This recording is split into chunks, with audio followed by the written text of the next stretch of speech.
just before 8 p.m. One of our coworkers right down there says that she heard several gunshots ringing out right by the Liberty pole. And then just minutes later, like you said, let me take you over to what we saw here. Literally right at this exact spot, we saw that first responders were giving life-saving measures to at least one of the men. And you can see even literally one of the first responders still have a glove right over here. It was a large fight of about a dozen men that all kicked off around 8:44 right down the street right over there. Those with the community organization Keep East End Green say that wide open spaces like the one that I'm currently standing in are vital in urban communities where so many of the residents live in apartments. The roads themselves are pretty clear, but as you can see, there's still quite a bit of snow just on the ground here. It's about, oh gosh, that's deeper than I thought it'd be. It's going to like halfway up on my shin there. I got long legs too, guys. Gas prices are on the rise, and a lot of people are looking to cut back on their gas price costs. So what better way to do that than riding your bike to work? It's a very viable option, cyclists tell me, especially if you live relatively close to work. And folks, I just want to emphasize, when I say massive tree, this is a massive tree. I'm guesstimating maybe 4 feet here. I mean, it's big. We don't know what those allegations are about, and town officials say they're not commenting on the matter until it's been resolved. Michael Wood is a longtime member of the law enforcement in our community. Before he became the Greece Police Chief in 2022, he was second in command at the state's Justice Department. He was also a former homicide chief and deputy chief for RPD. And this isn't the first time there have been issues in the Greece Police Department. I got a reaction from people in Greece tonight. Shocking.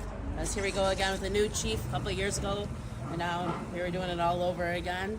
That right there is the flag that has caused so much controversy here in the town of Webster. Those for it say it's an important symbol for the LGBT community during Pride Month, while those against it say it's important for the town to not show favorites to certain communities any time of year. It's 2026. Why are we still fighting about this?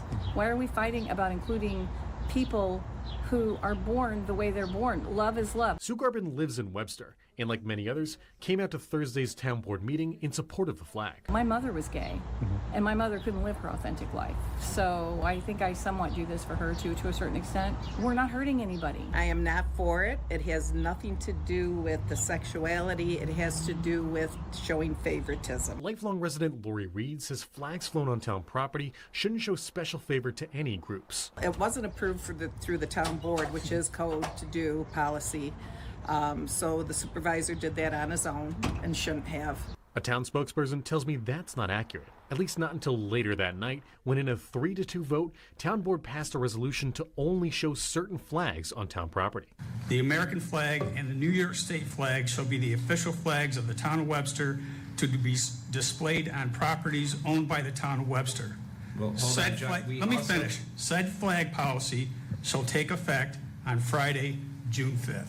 Town Supervisor Alex Chaldone and Deputy Supervisor Nick Hunter voted against the resolution. I'd say it's about 20 to 30 feet down there, and you were not kidding when you said it was literally right outside their back door. I'm currently able to touch their house, and I'm really not far from the landslide itself. Now, at this time, we're still not exactly sure what caused this landslide specifically, but the homeowners tell me that with rain in the nearby forecast, they're worried that it'll get much worse.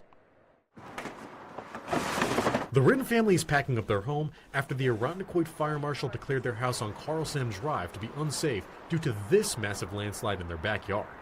It's shocking. Like, we have to pack everything. Tonight, Cardi Rin, her husband, and her 2 young children are sleeping on the floor of a relative as they anxiously wait to find out the future of their home of 10 years. It's a memory, like Christmas, Thanksgiving, birthday parties. The craziest part, we even got married we did our Cambodian ceremony wedding at our house. Rin's brother, Tanavong Tim, is helping them pack. He says they noticed the landslide begin earlier this week and watched it get progressively worse each day. Well, it rained heavily earlier in the week on Monday, and around Wednesday we started noticing that the backyard was sliding. We haven't heard from the state, the county, the town of Arachnoid, the state of New York. We haven't heard them from either, so we don't know who's saying what. So we're just, basically, no one's giving us an answer. We're just waiting and waiting and waiting. This e-bike whizzed by. I yelled, slow the F down. At that point, they all stopped and got off their bikes. Webb, a recent widower, says the group of e-bikers, consisting of 3 teen boys, a man, and a woman, began surrounding her. She came right up at me, proceeded to tell me that I shouldn't be telling her son what to do. And at that point, she put her hands right here on my chest, and she was right here yelling, screaming at me. And as I started turning this way, she came full throttle at me, and I flew up in the air and came down on my left side.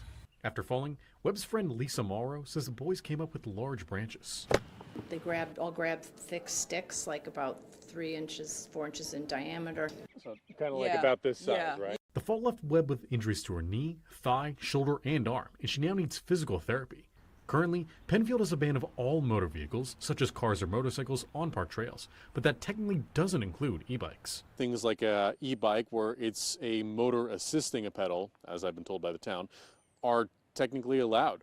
Do you think that should change? I think that should change because people are reckless on them, obviously. You can't have a bike on this path because people are out walking and hiking. Well, I want to, show you this picture here of you back when you served here. So when I hand you this picture, what does it remind you of?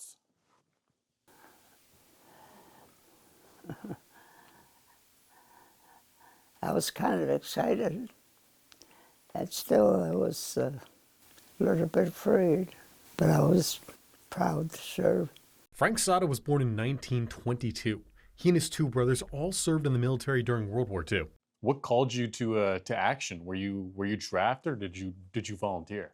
No, I was drafted. My younger brother volunteered. He was 17, and my older brother was in Europe. Tell me a little bit about your experience in the Army back in World War II. I was over there 23 months. We started with the landing on a few islands. Then we were getting ready for landing on Japan. But as we were getting ready for it, they surrendered. Why do you think it's important for us to celebrate Veterans Day even today? Some of my buddies were killed in the war, and I felt bad. And I was thankful to come home in one piece.